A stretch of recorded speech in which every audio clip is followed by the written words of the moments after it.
Hey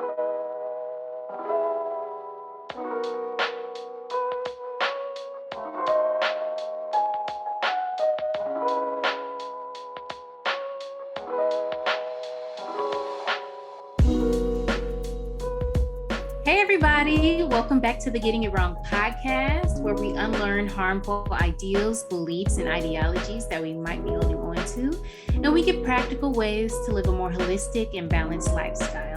And we embrace our mistakes here because getting it wrong is the first step to getting it right. I am your co-host, Gabbie. And I'm Morgan. Let's get into it. Hey guys, welcome back. It's a Wellness Wednesday. Welcome back.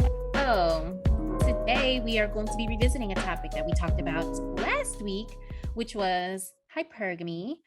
We talked about it just a little bit.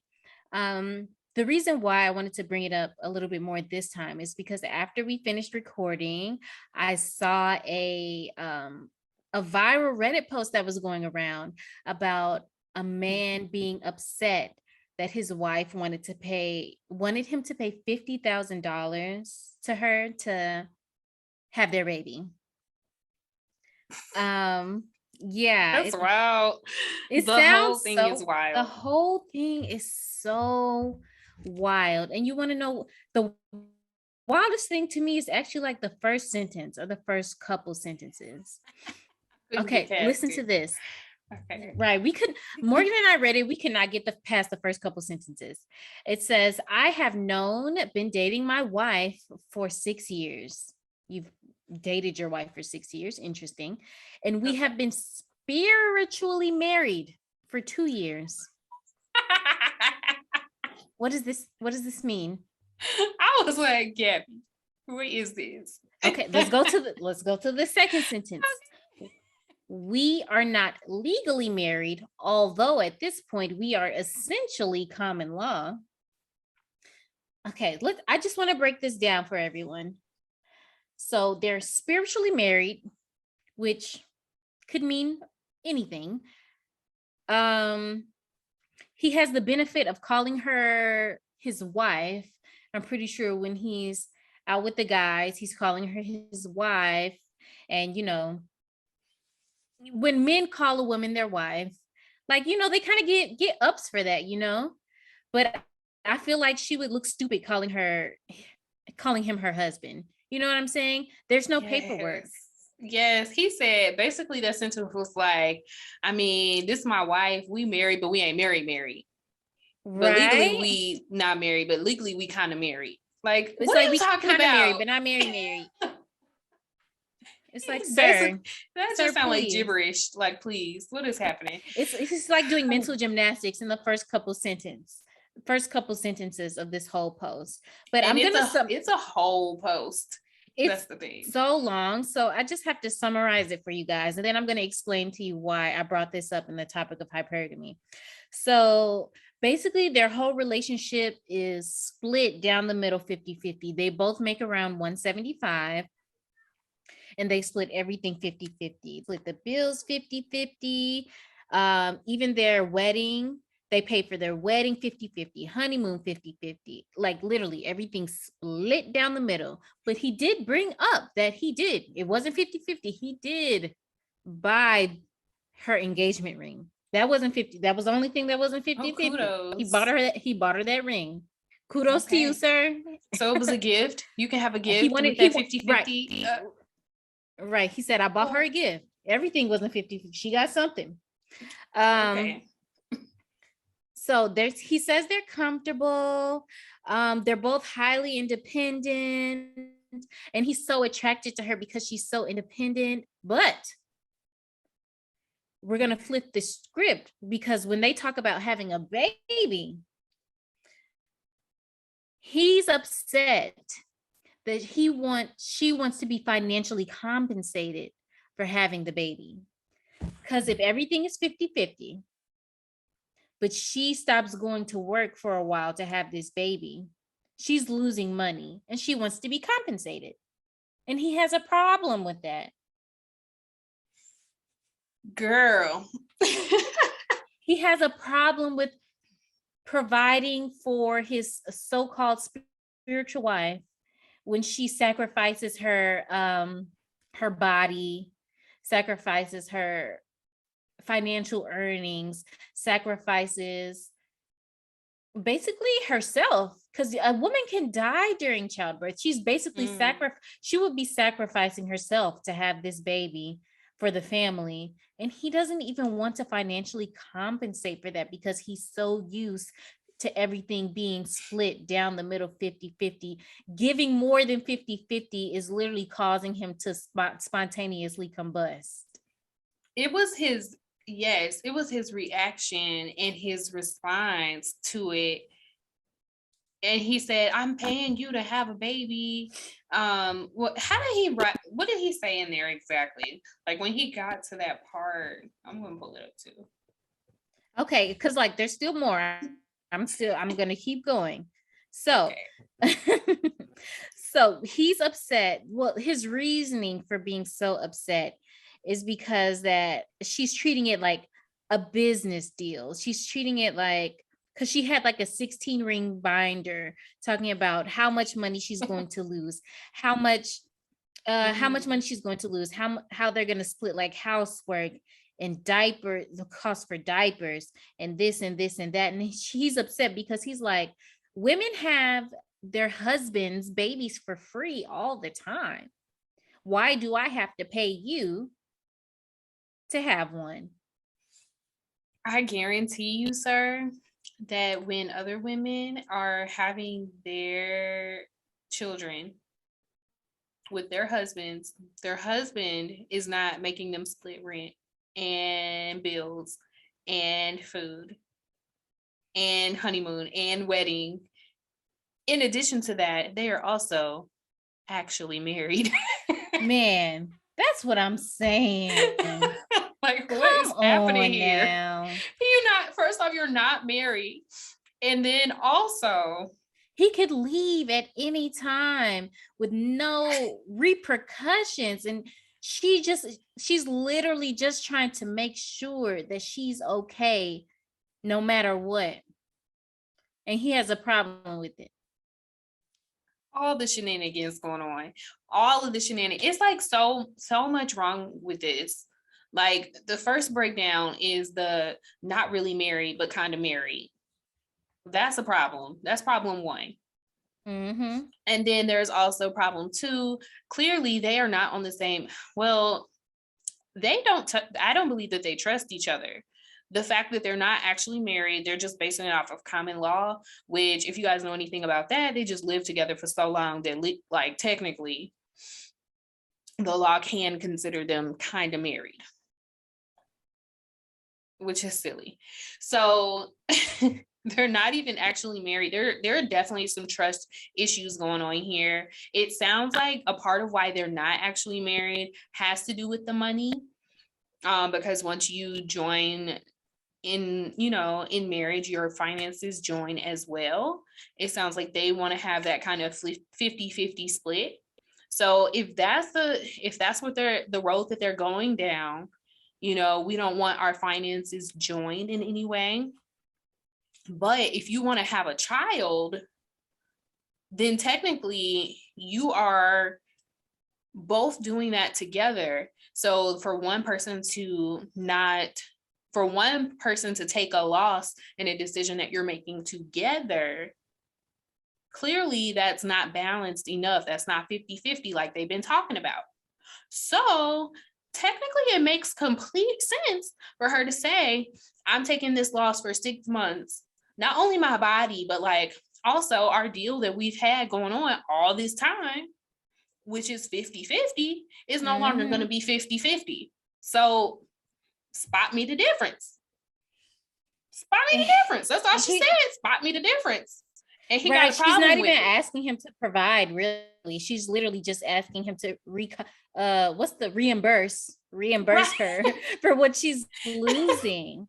And he can't even do that. Like, sir, no, you're just literally giving. I hope she sees that, because if I saw that, I'd be like, okay, we just not doing this. 100%. Even We're not though doing I it. feel like she should not do it regardless of reading this or not, Mm-mm. because I don't even want to put my own thoughts and opinions on how I feel about 50-50 on here. I'm just going to stick with the facts at this point. Seriously, because his main reason for being so upset, well, he claims his main reason for being so upset is because everything is so transactional. And I feel like if I don't do this, or if I don't agree to You doing reimbursing his her, well, he voice didn't say perfectly. reimburse. That's how I picture his voice in my head again. Also, like, no, continue. I'll go ahead. Okay. He's like, if I don't agree to what she's That's it. saying, I'll she'll get an abortion. I feel like she might be pregnant already, and she might get an abortion if I don't agree to what she's saying. And I'm just like, sir, she I didn't even see that should. part. Oh, Girl, yes. snap. It gets Dang, that's deep. messier. That It is gets messy. messier. So she But really that just goes trying to back to make what sure you're saying. It's about not trusting each other. they don't trust each other, which is scary. And it's like, why are you They trying to procreate? Great question. That just sounds like the baby. Y'all need to make sure that 50% of whatever you guys are splitting is also going to the baby's therapist. Man. Like, get the baby. The baby need help already. That's mad. What they gonna do with the baby comes? They gonna put him to work. The baby gotta contribute, put in their, yeah, clearly. They gonna be at dinner like, okay, we're splitting this bill. The 5-year-old gonna be like, but I didn't get my allowance this week. Like, what is like, what's gonna happen at dinner? That's that's another thing. It sounds like their whole life is like they all came to dinner, and when it comes to splitting the bill, like they bring the bill and the dad is basically like, all I had was water. Girl, You know what I'm talking about? Stingy. He is ridiculous. That is just, stingy. it's so messy. It's so ridiculous. But so messy. yes, and the way I wanted to relate that back to hypergamy is because I feel like that is a very common situation. It just depends on what you want out of life. People want different things. 50-50 will work for some people, 50-50 won't work with other people. I feel like there's no one way to make a relationship work out. It's really just about what you and what you want out of life. However, I do want women to really think about 50-50, because I know that's a very common rhetoric that I see all of the time. As a woman, if you want to have a family in the future, that's something you have to think about, because 50-50, like financially, is what I see people talking about majority of the time. That doesn't work once you decide you want to start having children and build a family like that. It's not 50-50 anymore. You're providing a lot. You are creating life. You are building legacy, and you're creating legacy. And that's not an easy job. You're literally sacrificing your life, not your life, but possibly, like, you could possibly die. Your body's changing. Your hormones are changing. You literally change as a person, giving birth and having a baby, and having to do all of that and still be expected to do 50-50. That is insane. Yeah, the reality is, immediately when you guys decide to have a child, you have already provided like 80%. Honestly. If not more. Honestly. You're already at 80%. So it's kind of like, I'm gonna chill and wait for you to finish and make up the difference. Like, that's really what you got to do. Like, because you like, when you think about all that you are doing, and then we're just talking about from like an aspect of sacrifice from like your physical being, but then also when the bill comes for the hospital bill comes, whose name is it gonna be in? yours. Like, do you realize having a baby is like more expensive than cars? Like, girl, that's a whole nother aspect. Like, the hospital bill is gonna be in your name. And then when the bills come for the baby, when you start getting those, like, what is it, like the first week checkup, stuff like that, that will also be in your name. So to have stuff 50-50, it's like you're gonna have to, you've already surpassed 50-50. And that's pretty much what women need to realize. Like, we're already past that point. We're over the 50. And I realized, yes, ma'am. I realized I did not define what hypergamy was. I know a lot of people already know what it is because it's a hot topic that's going around on the internet streets. But for those who don't know, hypergamy is the action of marrying or forming a sexual relationship with a person of a superior sociological or educational background. And when I think of hypergamy, I realize that I've seen a lot of people doing that who probably don't even know what the definition of hypergamy is, honestly. But me personally, that is never something that I thought about when I was younger. I don't know about you, but it's like, that is definitely something that I literally never thought about. I feel like a lot of Black women, that's not something that's taught to a lot of Black women. I know some for sure, but I know a lot of Black women are not taught to date hypergamously. Yeah. And is hypergamy a good or bad thing? That's the thing. Like, it definitely gets a bad rap. Like, people immediately, when I hear it, like someone going into a relationship with those intentions, immediately I hear the negativity, which is the gold digger vibes, which definitely has like negative aspects or negative like connotations. So, because I feel like a lot of men's criteria is not the same thing as a woman's criteria. Because the definition of hypergamy is picking someone of a higher social or economic class. And I feel like women tend to do that. Like, that tends to be a lot of their criteria, if that makes sense. You often see women, majority of the time, picking someone of a higher economic status or higher socioeconomic status. When you think of men, they tend to be more visual, and they tend to go for who they think is the most visually appealing, but also someone of, like, a certain caliber. But that is not as high of a standard for them as it is for a woman, if that makes sense. Okay, I see what you're saying. So it's less about like higher class, and there are other factors. The factors are different, is what you're saying. Okay. That's just what I've observed, but it doesn't necessarily mean it's true. Yeah. Okay. Because it's like, we all know that men are more visual than women are. I feel like women definitely go for stability.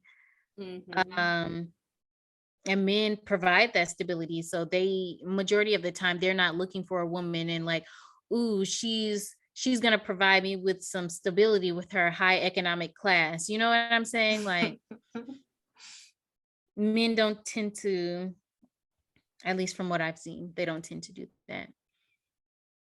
I mean, I've seen men do that, but I'm talking about overall. Yeah. No, I know what you mean. Okay.